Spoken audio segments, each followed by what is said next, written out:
Good day, everyone. How are you today? Okay, that's good to hear. So now, before we are going to discuss our new lesson for today, may I request everyone to please stand for a prayer.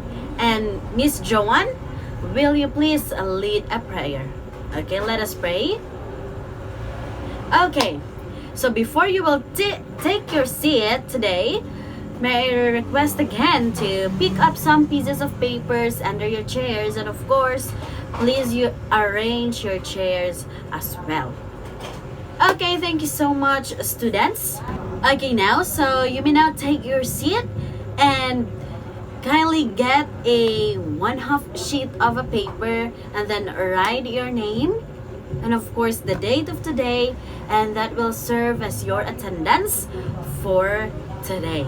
Okay, so before anything else, may I request everyone to please stand again and let us have our energizer.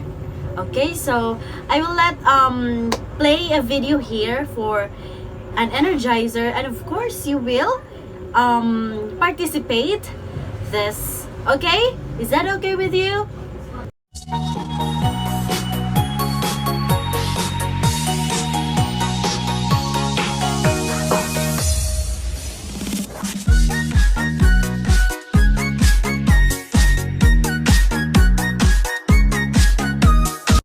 Okay, so thank you so much, students, for your participation. And now, before we will go further, allow me first to introduce to you our classroom rules. So first, we have listen when the teacher speaks here in front. So that is our rule number 1. Okay, rule number 2. Raise your right hand if you want to ask or answer the questions of the teacher that is given and to you, okay? And the last but not the least, you have to participate in every activity that is given to all of you. So that's the rule number 3. Okay, and now I will let you see a short video presentation. From the beginning, humanity has been living amongst nature. It is no surprise that some of the earliest known myths involve nature. Whether that was nature spirits or fantastical beasts that incorporated aspects of real-life animals, for example the chicken-like cockatrice or the lion-like manticore. All early societies sought to explain the world around them using the method of myth. According to ancient history scholar Joshua J. Mark, myths are a part of every culture in the world, and they used to explain natural phenomena, where a people came from and how their civilization developed, and why things happen as they do. Explanations for the natural world around us continued from the primitive days of pre-civilization and carried on into the days of early agriculture and the birth of modern civilization. In the near Middle East, Mesopotamian cultures lived in a flux of combating deadly natural phenomena and combating deadly empires, seeking slaves and conquest. It makes sense that the mythology they developed would reflect their harsh, unforgiving climate. Their mythology involved apathetic nature gods, monstrous winged gods, as well as ultra-powerful god-kings. One story, similar to the Great Flood of Genesis, is the story of Utnapishtim and the Great Flood. Like Genesis, in the story of Utnapishtim, the world was destroyed by a torrential flood, in a land where flooding and other such natural phenomena were a clear and present danger to these people. It becomes obvious to see their myths reflect the natural world around them. However, with the advent of classical philosophy, modern science and skepticism, traditional nature mythology started to become irrelevant. The Western world strayed away from the nature myths of their past, and with the advent of the Enlightenment, became more focused on the world of today and the building up of contemporary civilization. By the 19th century, the Industrial Revolution had practically killed off the nature myths of the past. No longer was the sun worshipped as a deity, nor were there elaborate stories and characters to explain the seasons. The Western world had grown tired of nature, and left their homes in the forest to build new ones of steel and concrete in the rapidly growing cities. However, myths and nature still held sway in other parts of the world. whether that be the Native Americans and their worship of animal tricksters, or the nature gods and powerful heroes who could raise the sun, like Moai in Polynesia. Literal beliefs in these characters have more or less ceased to exist. Yet there still remains a reverence for nature in these cultures. Their world was built around nature which they never really left, or that has never really left us. Humanity built their mythos based on the world around them. Mythology plays an important part in cultures. It establishes shared identities, values, and connections between peoples from all over the globe. Yet the aspect that connects all mythology to each other is the connection to the natural world. Look at the Rainbow Bridge myth, found in both the Norse Bifrost and the Navajo Rainbow Bridge, that each served as a passage for their gods. Nature unites humans across all cultures, and it can be seen as revered in all mythologies. It is our bridge, a bridge that connects us to each other from even the remotest parts of the earth. Okay, so thank you so much, students. So since you are done watching the video, I will ask somebody to answer this following question. So may I request Mr. Pasha to stand, because I will ask question regarding on the video that you have watched. Okay, this is your question. Based on the video, are there any connections between nature and myths? Okay, again, based on the video, are there any connections given between myths and nature? So thank you so much, Mr. Dipasha, for answering the question. Okay, now we will proceed to the next question.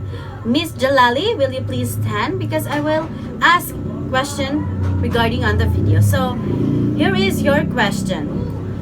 What are the spirits or fantastical beasts that incorporated aspects to real life animals mentioned in the video? Give at least one of them.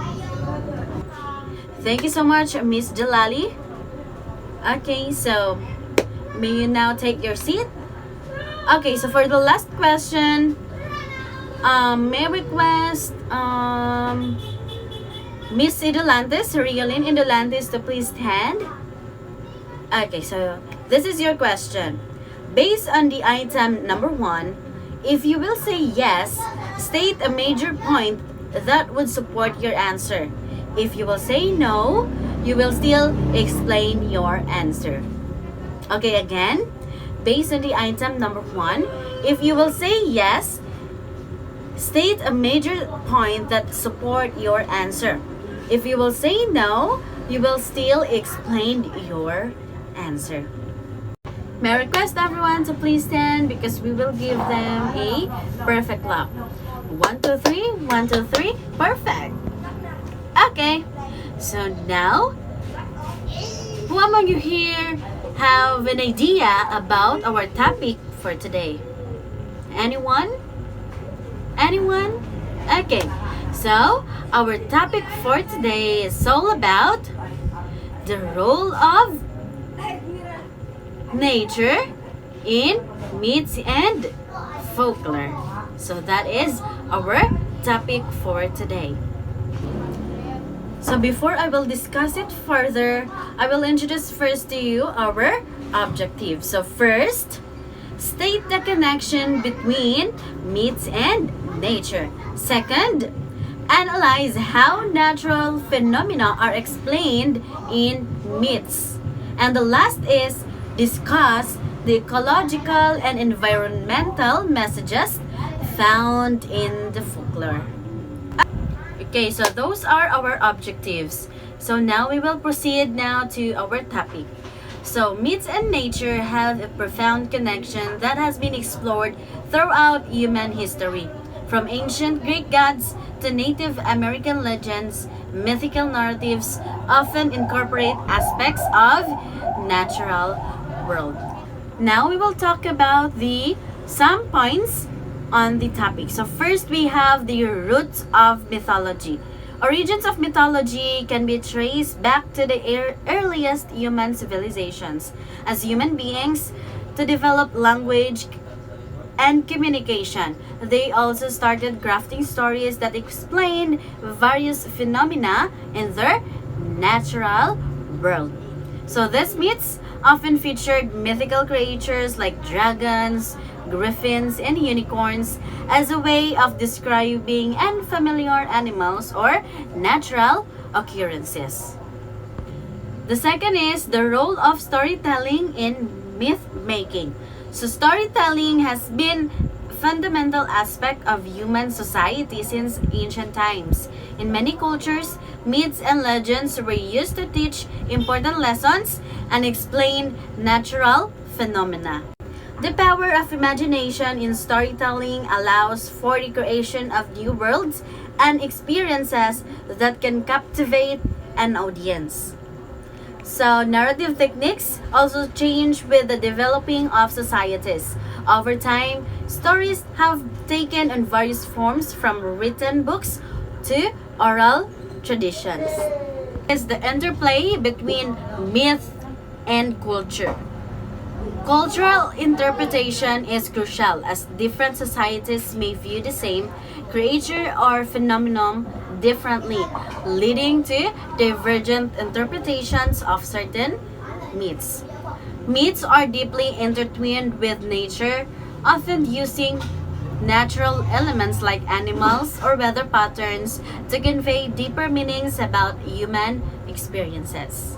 The fourth is myths as a reflection of human desires and fears. Symbolism in myths goes beyond literal meaning of words and characters. It's a way for people to express their deepest desires and fears through storytelling. In ancient times, myths were seen as an explanation for natural phenomena like thunderstorms or crop failures, but they also revealed much about human nature. In conclusion, the connection between mythical narratives and the natural world is a complex and fascinating topic. Myths have been used by different cultures throughout history to explain the mysteries of nature and its cycles. They serve as a reflection of specific societies' values, beliefs, and customs. However, myths are not static stories. Their meanings change over time as society evolves. It is important that we revisit these ancient tales from a contemporary perspective to discover new insights into environmental issues facing our planet today. By exploring how myths relate to nature and the environment, we can find new ways to connect with nature or on a deeper level, one that goes beyond just scientific understanding, in order to inspire us all towards more sustainable practices for generations to come. And now let us proceed to our activity to be facilitated by Mr. Raynan and Miss Emma May Pokita. Good afternoon, student! So, my name is Rinan Ipukita. Are you ready to our next activity? Okay, very good. So, our next activity is called Think and Share Me. So, but before that, I will group you into two groups. So, this is the group 1 and this is the group 2. So, each group will select one representative to come here in front and pick this piece of paper. So, who is the representative of group 1? Okay, Miss Afi, come here. The group 2. Okay, Mr. Arman Anghoy, here's your paper. So, each paper will consist of the same question. Okay, and which state how natural phenomena are explained in myths. What are your thoughts about it? So, I will give 5 minutes to discuss with it in your groups. Timer start now. Okay, group 1, are you ready? Group 2, are you ready? Okay, so who is the representative of group 1? Okay, Miss Afi again, come here in front and share your thoughts about the given question. Okay, very good, Miss Afi. So now, let's give a barangay clap of Miss Afi. Okay, so let's proceed to group 2. Okay, Mr. Arman Anghoy, come here in front. Okay, thank you, Mr. Arman Anghoy. Give him barangay clap also. Okay, thank you. So now, So now I'll give to the floor of Miss Imami Pupita about to discuss the Greek mythology and natural phenomena. That's all my part. Good afternoon, students! Okay, good afternoon. So my name is Imame Pukita. So my assigned topic for this afternoon is all about Greek mythology. So what is Greek mythology? So Greek mythology was used as a means to explain the environment in which humankind live, the natural phenomena they witnessed, and the passing of time through the day, months, and seasons. Greek myths were also intricately connected to religion and explained the origin and lives of the gods, where humanity had come from and where it was going after death. So Greek mythology, it focused the living environment and humankind. And also it talks about the natural phenomena. So they witness the days, months, and seasons. So next, natural phenomena were explained with myth. Example, earthquakes are created when Poseidon crashes his trident to the ground, or the passage of the sun is Helios in his chariot riding across the sky. Myths such as Persephone's half-year descent to Hades explain the season. Time itself had mythological explanation. Helios' 7 herd of 350 cattle correlate to the days of the year. Selene 50 daughters are the week, and the Helios 12 daughter and the hours. So next, a recent popular discussion has been on a positive effect that folklore and tradition, ecological knowledge of indigenous cultures can have on ecological conservation. It's hard to argue against these points, and these people live so closely within their natural world. It seems so inevitable that they would have a useful knowledge about their environment. That's all my part. Thank you so much, Mr. Raynan and Miss MMA Pakita. So for our last activity, it will be facilitated by Miss Leslie Puertas. Good day, everyone. My name is Leslie D. Puertas. Are you ready for our activities? Very good.